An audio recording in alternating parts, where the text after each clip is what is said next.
Hello and welcome to Change is Good. My name is Brian. Here we have another $500 box of half dollars to go through. We'll be looking for silver proofs, NIFCs, or coins not intended for circulation, foreign coins, mint errors, and varieties such as double dies or repunch mint marks. We're also going to be looking for anything to fill these albums up right here. Let's see what we have on top.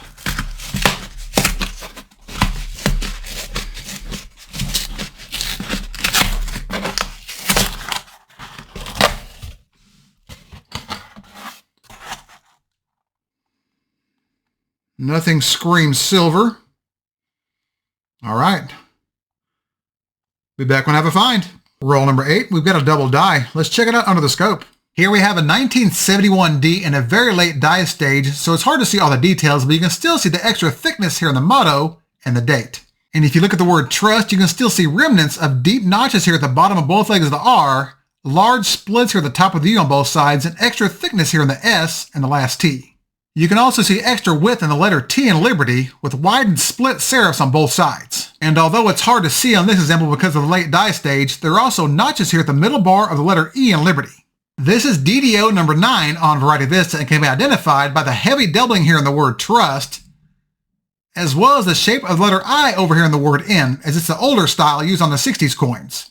All right, let's go back to the hunt. Roll number 9, we've got another double die. Let's check it out. Here we have the reverses of two different 1971 Philadelphias. The top example is a regular die. The bottom example is DDR number 1 on Variety Vista. The bottom example is slightly thicker lettering. And if you look at the bottom serifs of the S's, they're a bit more rounded and wide versus being narrow and sharp on the top example. And you can even see splitting here on the last S at the bottom serif as well. And if you tilt the coin upside down and look at it like this, you can see notches at the bottom right corners of the lettering in the word America. All right, back to the box. We're now on roll number 24, and nearly halfway through the box, we've got a repunch mint mark. Let's check it out. Here we have a 1971 D. If you look at the mint mark, you can see a secondary D peeking out here to the left side. This is RPM number 1 on Variety Vista.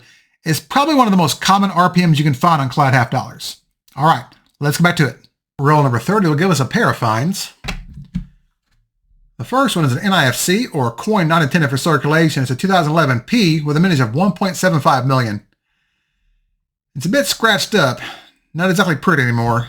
Speaking of not pretty, our next find is actually a proof. It's a 1971 S. You can just barely make out the cameo on this thing. It's been worn down a little bit. Been out in circulation for a while. Not the prettiest coin, but it's a find. Let's get back to it. Roll number 34 will also give us a pair of finds. The first one is an NIFC with a ring of death, unfortunately. It was on the end of the roll. A 2004 P with a mintage of 2.9 million. The other find is a double die. Let's check it out.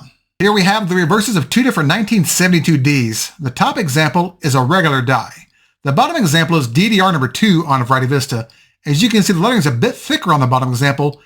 And if you look at the bottom serifs of the S's, they're rounded with splitting in them compared to being narrow and sharp on the top example. And again, if you look up close, you'll see notching at the bottom right corners of lettering in the word America. All right, let's go back to it. Roll number 35. We got something pretty cool here. It's a 1977 D. If you flip it over, you'll see something's missing. Right there should be some FG initials, and they've been completely polished off. Let's check it out under the scope. As you can see, they've been completely polished off by the mint employees. Not even a trace left. This is the second example of this that I've ever found. Probably about a $5 coin anyway. Not a lot of value, but definitely worth keeping. All right, let's go back to the box. Roll number 37, and we've got another double die. Here we have a 1976 D bicentennial. If you look at the upper left serif of the 1 here, you can see it's a bit wider and more square than normal. You can also see splits here at the top right corners of the 7s, and one here at the top serif of the 6. This is DDO number 1 on Variety Vista. You gotta get up close to find this one. All right, let's go back to it. Roll number 41. We've got our 6th variety of the box. Let's check it out. Under the scope is a regular 1974 D. Look at the lettering, look at the date on both sides of the coin, and compare this to this example. You can see extreme thickness here in the motto, and the date was splitting here on the left side of the 1 and the left side of the 9 on the outside curl here and the inside curl right through here. You can also see heavy doubling over here on the word trust, especially on the R, the U, and the S. There's also a big notch here on the back side of the 4 and the date.